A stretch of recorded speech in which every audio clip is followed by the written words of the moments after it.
"Is this bread spoiled? Why does it taste so sour?" my friend asked. He stared at the rugged golden brown slice as if it were a defective product. I smiled, knowing he had just encountered sourdough for the first time. Many people react the same way to their first bite of sourdough. To the uninitiated, the sharp, tangy aroma of sourdough can be confusing, a far cry from the soft, sweet predictability of a supermarket loaf. But in the world of artisanal baking, that sour note is a symbol of a miracle.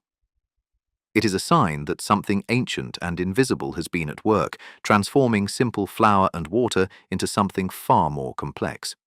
Why does it have such a different flavor? Why is the crust so shatteringly crisp, yet the inside so chewy? And more importantly, why does this type of bread offer more health benefits compared to other kinds of bread? I am Edward, and this is QC Project Simple Things. Today, let's pull back the curtain on the mystery of the food called sourdough.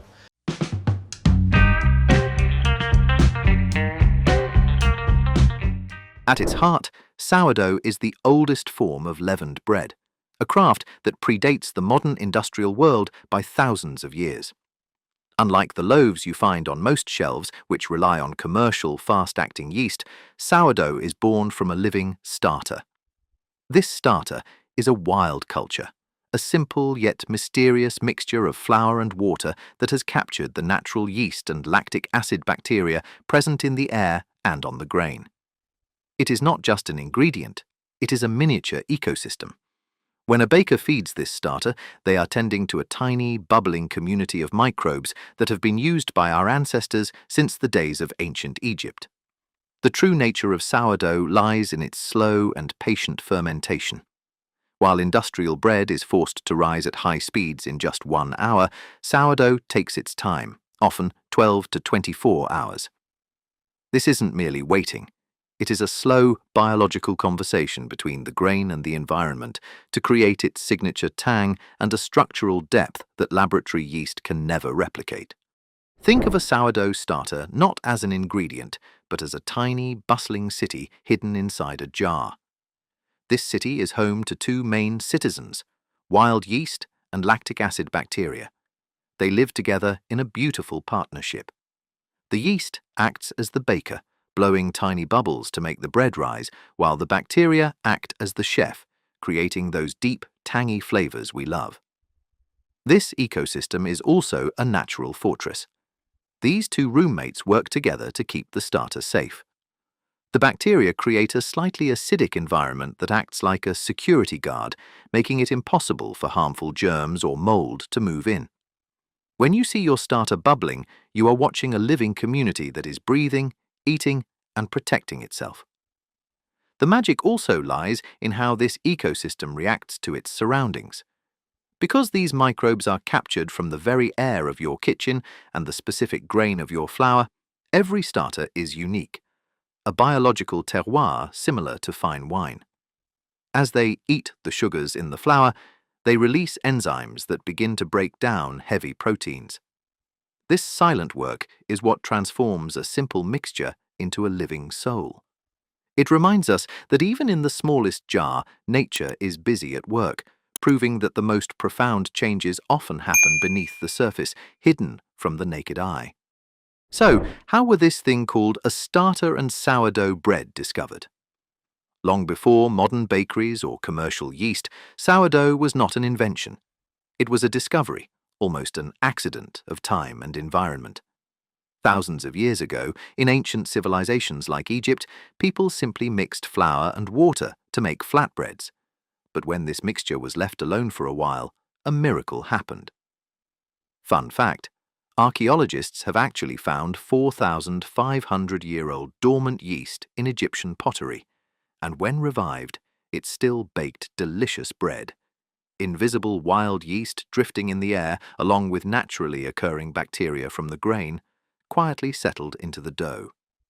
Hours later, the once lifeless paste began to bubble, expand, and develop a faintly sour aroma.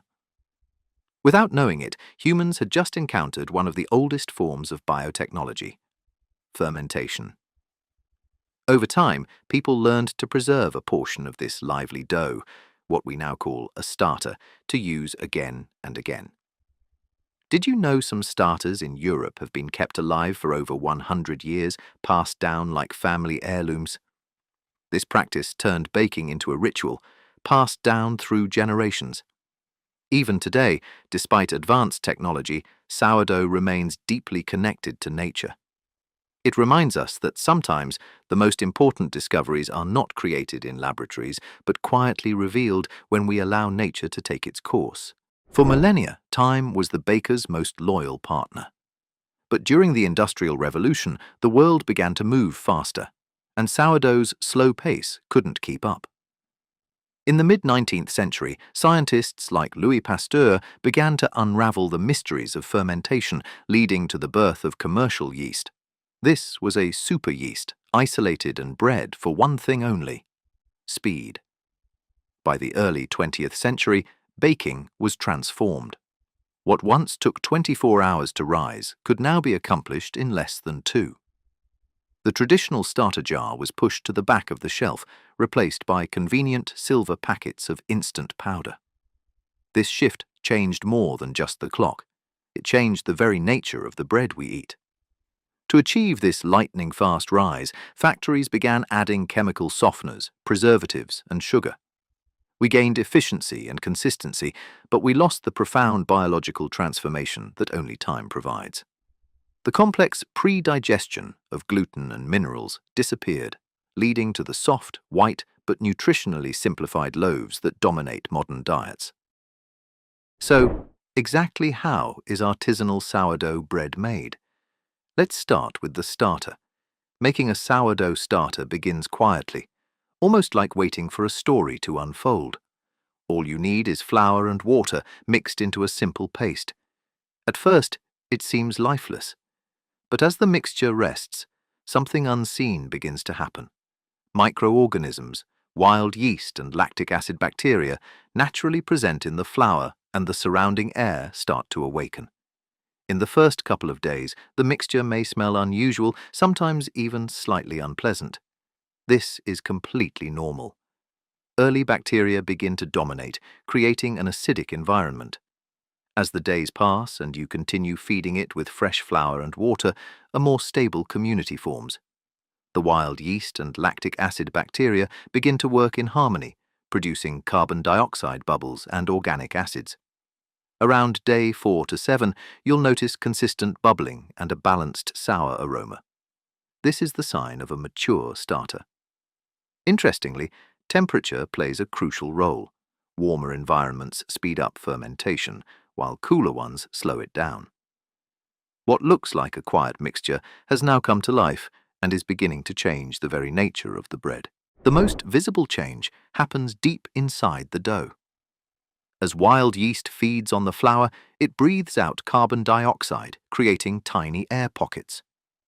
In the heat of the oven, these bubbles expand, forming the beautiful, airy, open crumb that defines a great sourdough. But time does more than just add air. It reshapes the bread's very DNA. During a slow rise, natural enzymes act like tiny scissors, breaking down starches and softening proteins. This is why sourdough feels chewier, more elastic, and far more complex in texture than any fast-made loaf. Then, there is the crust, the bread's protective armor. When baked with steam, the exterior transforms into a thick, crackling shell that traps moisture inside, keeping the heart of the bread tender. Remarkably, this fermentation also acts as a natural shield. The acids produced make the bread a hostile place for unwanted mold, helping it stay fresh for longer. Every detail, the crunch, the airy holes, the deep flavor, is a calculated result of patience. But here is the mystery. If every loaf follows this path, why are some only mildly tangy while others are boldly sour? The secret to the different flavors in various sourdough loaves lies in a tiny biological battle between two types of acid. Inside your dough, the bacteria are busy producing two main flavors, lactic acid, which is mild and creamy like yogurt, and acetic acid, which is sharp and punchy like vinegar. The baker acts like a conductor, using temperature to decide which acid takes center stage. There is a fun fact in this process, which is that these microbes are very sensitive to the weather. If you leave the dough in a warm place, you will have a mild, sweet loaf. But if you let it rest in the cool refrigerator, the bacteria will produce a sharper, vinegary flavor. The type of food you give your starter also changes the outcome. White flour is like a light snack, leading to a delicate taste. But whole grains like rye are like a heavy feast. They are packed with nutrients that make the bacteria work harder, creating a much bolder and stronger tang. Did you know? Even the timing of your bake matters. Baking with a young starter that was recently fed results in a mild flavor, while waiting longer for a hungry starter makes the bread much sourer. So, why does a slice of sourdough feel so much better in your stomach than a regular piece of white bread? The answer lies in the long hours of fermentation, which act like a pre-digestion process. During this time, the wild yeast and bacteria break down gluten, the protein that many people find hard to process. While sourdough is not gluten-free, the fermentation process significantly reduces gluten levels, so some people with mild sensitivities can enjoy it without the usual bloating. It's as if the microbes have already done half the work for your stomach before you even take the first bite. Beyond digestion, sourdough is a master at unlocking hidden nutrients.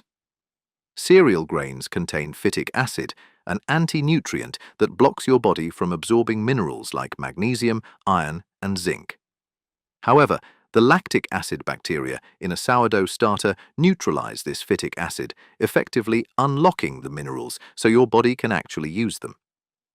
Furthermore, sourdough has a lower glycemic index, GI, compared to industrial bread. This means it won't cause your blood sugar to spike and crash, keeping your energy stable throughout the day. However, it is important to remember that not all sourdough on the shelf is created equal. In the modern world, some commercial bakeries sell sourdough-flavored bread that uses vinegar for flavor, but skips the long fermentation. These fake loaves don't offer the same health benefits because the microbes never had time to do their magic. Also, for those with celiac disease, even the most traditional sourdough is still dangerous and must be avoided. In a world of fast food, how can you tell if a loaf of sourdough is the real deal in just 10 seconds? It's a simple ritual of sight, touch, and sound. First, look at the ear, that jagged, crispy ridge where the bread burst open in the oven. A real sourdough has a bold, dark crust because the long fermentation breaks down sugars that caramelize deeply. If the crust is pale and soft, it likely didn't spend enough time fermenting. Next, give it a gentle squeeze. You should hear a distinct crackle, the sound of a perfectly cured crust protecting a soft, airy interior. Finally, look at the crumb, the pattern of holes inside. Real artisanal sourdough features an irregular, open crumb, meaning the holes are of all different sizes. This tells you the wild yeast worked at its own natural pace. If the holes are perfectly uniform and tiny, it's probably a factory-made loaf using commercial yeast. As such, in just 10 seconds, you have been able to see into the soul of a loaf, distinguishing between a product of industrial haste and a masterpiece of patience and nature. In a world that demands everything to be instant, sourdough is a quiet rebellion. It teaches us that the most meaningful transformations cannot be rushed. Just as the wild yeast needs time to transform humble flour into a living soul, our own lives often require patience to reveal their true flavor.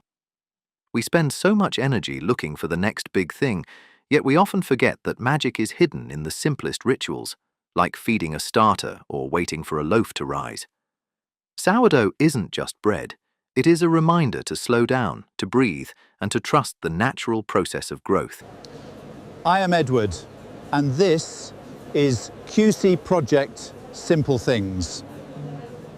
If you found beauty in this journey through the world of fermentation, Please give this video a like and subscribe to our channel.